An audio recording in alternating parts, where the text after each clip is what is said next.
Recently doji department of government efficiency नामक एक American organisation ने इंडिया में वोटर टर्नआउट बढ़ाने के लिए $21 मिलियन का एक प्रोजेक्ट रद्द करने की अनाउंसमेंट की। क्वेश्चन ये है कि क्या इस प्रोजेक्ट को रद्द करना रेलेवेंट है भी या नहीं। डोज ऑर्गेनाइजेशन का नेतृत्व इलॉन मस्क करते हैं और ये प्रेसिडेंट डोनाल्ड ट्रंप की फेवरेट इनिशिएटिव में से एक है। सवाल ये है कि इस प्रोजेक्ट को फंड करना जरूरी था भी या नहीं।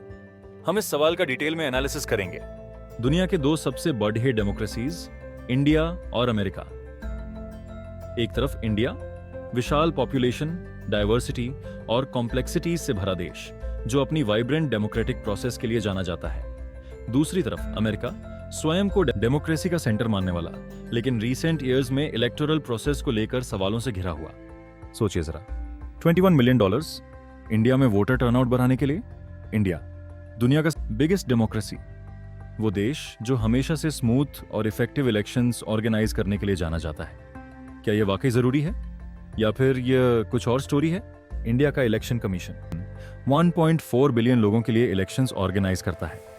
यह नंबर अमेरिका की पूरी पॉपुलेशन से 4 गुना ज्यादा है। उनका बजट, स्केल और रीच को ध्यान में रखकर बनाया जाता है, हर नागरिक तक वोट पहुंचाने के लिए, देश के हर कोने तक। पार्टियां और उम्मीदवार जो खर्चा करते हैं वो अलग। 2024 भारत चुनाव में ऐसा अनुमान है कि 1 लाख करोड़ का खर्चा हुआ, $12 मिलियन का खर्चा हुआ। $21 मिलियन अमेरिकन इलेक्शन सिस्टम के लिए शायद थोड़ा ज्यादा अमाउंट लग सकता है, शायद किसी लोकल कैंपेन के लिए या किसी छोटे प्रोजेक्ट के लिए, लेकिन इंडिया जैसे विशाल देश के लिए यह राशि नेग्लिजिबल है, पहाड़ पर एक कंकड़ फेंकने जैसा। इलेक्शन कमीशन ऑफ इंडिया के अपने वोटर अवेयरनेस कैंपेन्स बेहद व्यापक और इफेक्टिव हैं। मल्टीलिंगुअल, हर मीडियम पर दिखते हैं, टीवी, रेडियो, इंटरनेट, यहां तक कि नुक्कड़ नाटक भी। वोटर टर्नआउट बढ़ाने का सिस्टम पहले से ही सेट है। वोटर टर्नआउट की बात करें तो कंपैरिजन, सीधे शब्दों में कहें तो, अमेरिका के लिए शर्मनाक है। इंडिया अपने नेशनल इलेक्शंस में कंसिस्टेंटली 60-70% वोटिंग रिकॉर्ड करता है। इतनी विशाल और डाइवर्स पॉपुलेशन के बावजूद इंडिया में अमेरिका से ज्यादा लोग वोट डालते हैं, यहां तक कि प्रेसिडेंशियल इलेक्शंस में भी। अमेरिका में प्रेसिडेंशियल इलेक्शंस में लगभग 50-60% वोटिंग होती है। मिड टर्म इलेक्शंस में तो और भी कम। कंसिस्टेंट और स्ट्रांग वोटिंग हर इलेक्शन में, यह इंडिया की स्ट्रेंथ है और अमेरिका की कमजोरी। और अब final round, vote counting efficiency.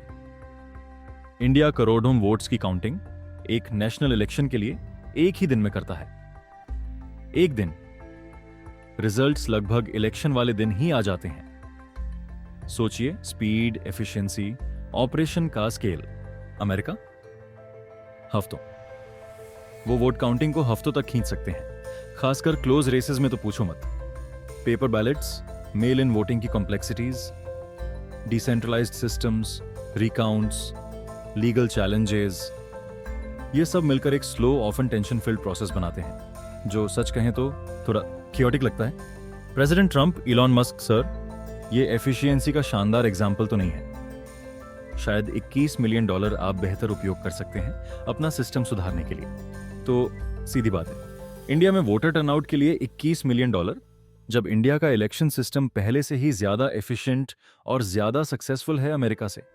India को हेल्प करने के बजाय अमेरिका को अंदर देखना चाहिए और इंडिया से सीखना चाहिए। आप क्या सोचते हैं? क्या अमेरिकन इलेक्टोरल सिस्टम एफिशिएंट है? क्या उन्हें दूसरे डेमोक्रेसीज से सीखना चाहिए?